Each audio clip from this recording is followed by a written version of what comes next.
सिद्ध नाम आदेश गुरु जी का सिद्ध नाम। सभी प्रेमी भक्तजनों, आज के वीडियो में हम आपको बताएंगे कि कुल देवी का महत्व क्या होता है।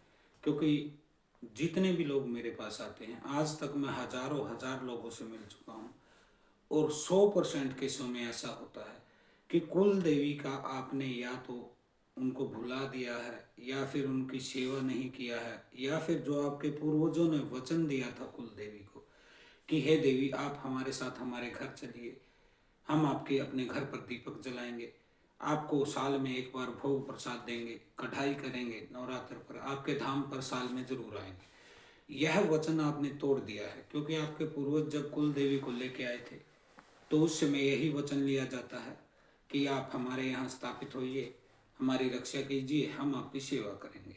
तो यह वचन टूट जाता है। और क्यों टूट जाता है?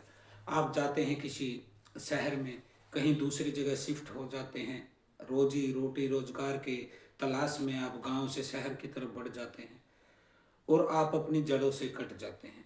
आपको पता ही नहीं होता है कि आपकी कुल देवी का क्या संस्कार है। माता पिता गांव में करते थे, अब वो बूढ़े हो गए हैं, अब उनसे इतना चला फिरा नहीं जाता, या फिर वो बीमार हैं। आप शहर में रहते हैं, आपके बच्चे पढ़ते हैं अंग्रेजी स्कूलों में, आपके पास टाइम कहाँ है अपने लोकल जो आपके घर के देवता हैं, आपके ग्रामीण देवता हैं, आपके लोक देवता हैं, उनकी सुधि लेने का समय कहाँ है आपके पास?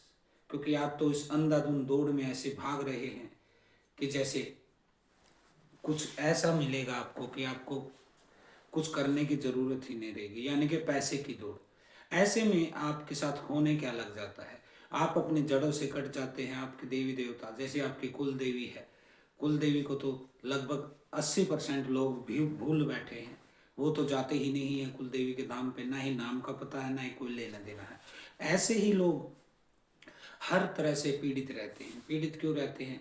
एक तो रोजगार की तरफ से पीड़ित रहेंगे, जितना कमाएंगे वो बीमारियों में चला जाएगा या फिर बाबाओं के पास चला जाएगा। 1,000 कमाएंगे, 5,000 का खर्चा खड़ा हो जाएगा। तो आर्थिक स्तर पर वो लोग टूट जाते हैं जिनके कुल देवी के साथ संबंध नहीं है। क्योंकि कुल देवी अन्नपूर्णा, लक्ष्मी, दुर्गा, काली और सरस्वती 5 रूपों में आपके जीवन में एक तरंग, एक सुगंध, एक प्रकाश फैलाती है। लेकिन आप उसको भूल जाते हैं तो वह कृपा आपको मिलना बंद हो जाती है। आप काटते हैं बड़े बड़े दरबारों के चक्कर, बड़े बड़े भक्तों के यहाँ आप पर्चे दर्ज होते हैं आपके, ऐसे आपके जीवन में कुछ सुधार आता नहीं है। दूसरा, सामाजिक स्तर पर, सामाजिक स्तर पर भी आपका ओरा खंडित हो जाता है यदि कुल देवी आपके साथ नहीं है।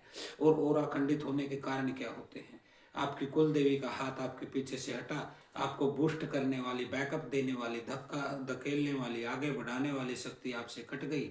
शक्ति कट गई तो फिर आपके साथ होना क्या है यह तो आप भी जानते होंगे। जिसके पास बैकअप नहीं है वह बैटरी कितने दिन चलेगी? इन्वर्टर जल्दी ही सीटी मार जाता है। आप भी ऐसे ही सीटी मारते हैं अपने जीवन में, क्योंकि पत्नी बताती है कि कल वहाँ से वो आया था, इतना पैसा उसका देना है, इतना उसका देना है, इतना रेंट देना है, इतना राशन देना है, बेटी की फीस देना है, और आप सीटी मारने लग जाते हैं जैसे इन्वर्टर सीटी मारता है जब बैटरी खत्म हो जाती है।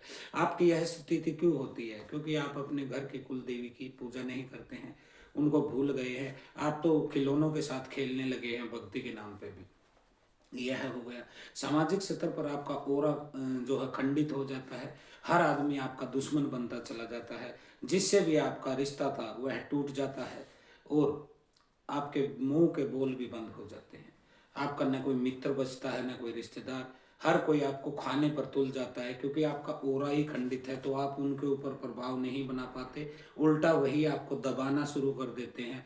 और जिसको दबाना शुरू कर दिया जाता है उसका शोषण होना शुरू हो जाता है, और जिसका शोषण होना शुरू हो जाता है वह पाताल में जाता चला जाता है, यानी कि रोड पे आ जाता है। उसके पास अपना कुछ नहीं बचता, न उसके पास कोई सम्मान बचता है, इज्जत बचती है, उसके सम्मान को, प्रतिष्ठा को भी ठेस लग जाती है।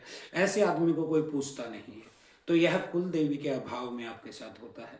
तीसरा, शैक्षणिक स्तर, यानी कि पढ़ाई लिखाई, आपकी संतान है, रोजगार है, कुल देवी यदि आपके साथ नहीं है, माता सरस्वती का रूप उनका, कुल देवी का आपके साथ नहीं है, आपके बच्चे पढ़ाई लिखाई में कभी कामयाब नहीं होंगे, वह बार बार फेल होंगे, वह जॉब के लिए जब भी आवेदन करेंगे उनका कुछ भी नहीं होगा, एग्जाम में जॉब का वो पास नहीं कर पाएंगे।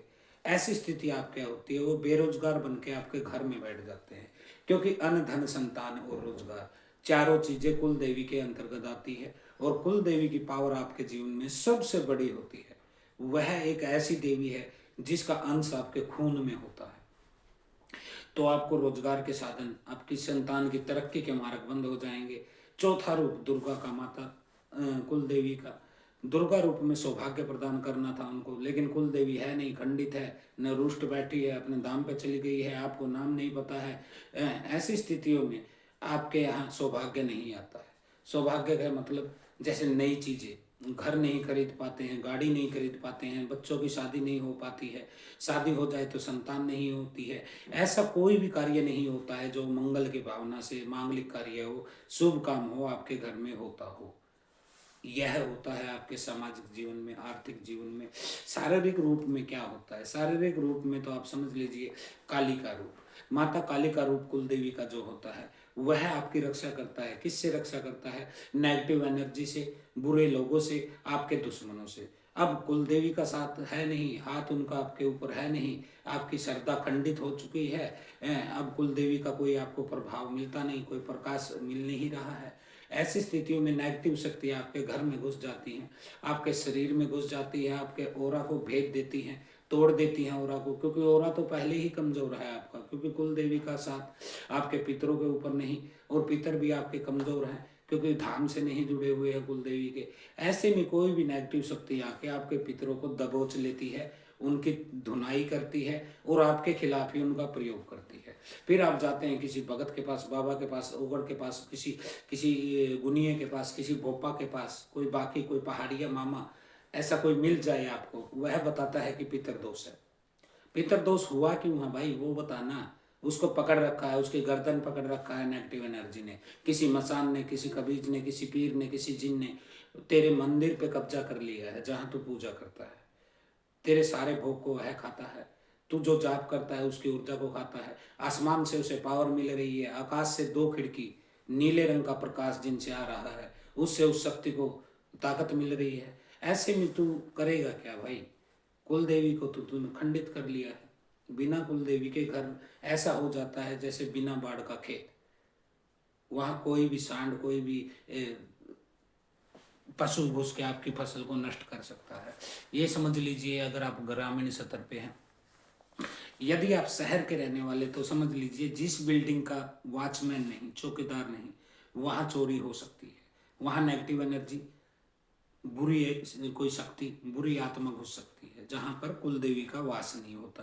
क्योंकि कुल देवी ही तो आपके पितरों को मजबूत बनाती है। उन्हीं के दम पे आपके पितर किसी बड़े से बड़ी शक्ति से लड़ जाते हैं। लेकिन कुल देवी का हाथ नहीं है तो पितर प्रेत से ज्यादा ताकत पितर के पास नहीं होती है बेटा, यह लिख के जेब में डाल लीजिएगा। थोड़ी सी अप क्लास की शक्ति, अपग्रेड शक्ति, कोई भी थोड़ी सी भी मजबूत शक्ति आपके पितरों को तुरंत हिट कर देती है और उनको काबू में कर लेती है। फिर पितर दोष लगना अनिवार्य। क्यों? पितर भूखे मरते हैं। आप जो भी भोग है, दीपक है, प्रसाद है, धूप है, सुगंधित जलाते हैं, कोई भी भोग लगाते हैं, मिठाई का, फल का, अनाज का, उसको वह शक्ति खा जाती है, पितर को कुछ मिलता नहीं है, वह भूखा मरता है। उस गंदी शक्ति का थूक चाट कर आपका पितर अपना पेट भरता है। यहाँ तक की स्थिति है, इसी को पितर दोष बोला जाता है। और यह हुआ क्यों? आपकी एक छोटी सी गलती के कारण, कि आपने अपनी माता, अपनी कुल देवी, अपने घर की देवी को ही बिसरा दिया है, विसार दिया है, भूल गए हैं, तोड़ दिया है उस नियम को जो आपके पूर्वजों ने कभी बनाया था। तो आप ऐसा कर सकते हैं। जैसे हमारे घर की कुल देवी माँ त्रिपुर बाला सुंदरी है, त्रिलोकपुर धाम हिमाचल में उनका स्थान है, देवबंद सहारनपुर में भी उनका बहुत बड़ा शक्तिपीठ है प्राचीन। हम अपनी कुल देवी पे बार बार जाते हैं, अपने पितरों को उनके धाम से जोड़ रखा है। कुल देवी के घर पर डेली दीपक जलाते हैं हम, उसके अलावा किसी का भी दीपक नहीं जलाते हैं अपनी कुल देवी के अलावा। उसी को बोल देते हैं कि हे माता, दीपक जला दिया है, स्वीकार कीजिए। आपको अब इस दीपक में से जिस जिस को भाग देना है, जिस जिस शक्ति को भाग देना है आप दीजिए, क्योंकि हम आपसे ज्ञानी नहीं हैं। आप हमारी माता है, आप बहुत ज्ञानी हैं। आप ही तय कीजिए आपको किस शक्ति को भोग देना है। इसमें से अक्षय त्रिपाल को देना है, माता शीतला को देना है, शिव को देना है, कृष्ण को देना है, हनुमान जी को देना है, राम जी को देना है, आपको माता मसानी को देना है, कुल देवता को देना है, पितरों को देना है। बांट के आप ही दीजिए। तो मैं तो ऐसे समर्पण भाव से दीपक जलाता हूँ। लेकिन अनेक लोग ऐसे हैं जो देखा है मैंने, दो दो चार चार पाँच पाँच छः छः दीपक जलाते हो, ये इस भगवान का, ये इस भगवान का, ये इस भगवान का। ऐसे लोगों को मैं झंडू मानता हूँ, झंडू है वो पूरी तरह से, उनको अकल ही नहीं है। अब आपको एक छोटा सा उदाहरण देता हूँ।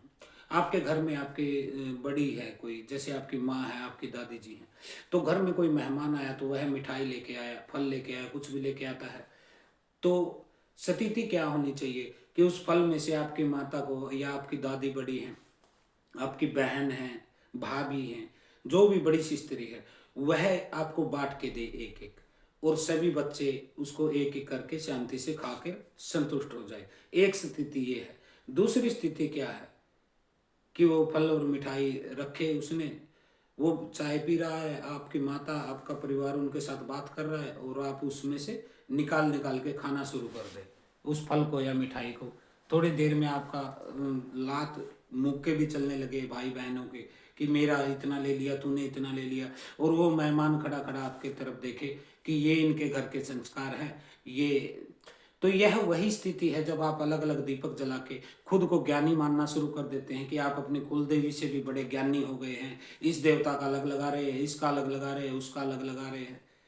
तो आपने यानी कि अपनी माँ के बिना ही उस फल को, मिट्टी को, जैसे कुत्ते झगड़ते हैं ना, रोटी डाल दे, एक अपनी उठा के उधर जाके खाएगा, एक उधर जाके खाएगा, ऐसा आपका स्थिति हो जाता है। तो यह कुल देवी के अभाव में होती हैं ये चीजें।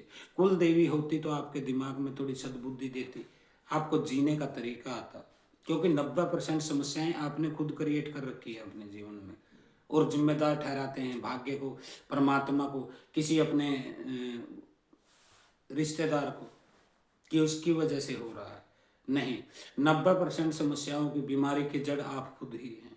यदि आप खुद सही तरीके से जीना शुरू कर दें, खुद सही तरीके से अपना खान पान, रहन सहन सुधार ले, अपने देवी देवताओं को, जो कि आपके सबसे निकट के देवी देवता, आपके पितृ, जिनका आपका ब्लड रिलेशन था, आपकी कुल देवी जिनका अंश आपके खून में है, यहाँ से शुरुआत होती है। आपके कुल देवता जिसका अंश आपके खून में होता है, यहाँ से शुरुआत करेंगे तो आप बड़े देवताओं तक पहुँच सकते हैं। और अगर घर बैठ के बड़े देवताओं के नाम के रट्टे लगाने शुरू कर दिए, इनको पूछा नहीं, यानी कि माँ को, बाप को, पिता को, इनको पूछा नहीं, तो आपको वो बड़ा भी नहीं मिलेगा। फिर न आप धोबी के रहेंगे घाट के, न घर के रहेंगे, वो हो जाएगी आपकी स्थिति। ठीक है जी, आज के लिए इतना ही। हर हर महादेव, ओम काली आदेश, गुरु गोरक्षनाथ। अपनी कुल देवी को सेट कर लीजिए। जय माँ बाला सुंदरी, जय माँ त्रिपुर सुंदरी, माँ ललिता सुंदरी, हमारी कुल देवी। सिद्ध नाम आदेश, सिद्ध नाम आदेश, सिद्ध नाम।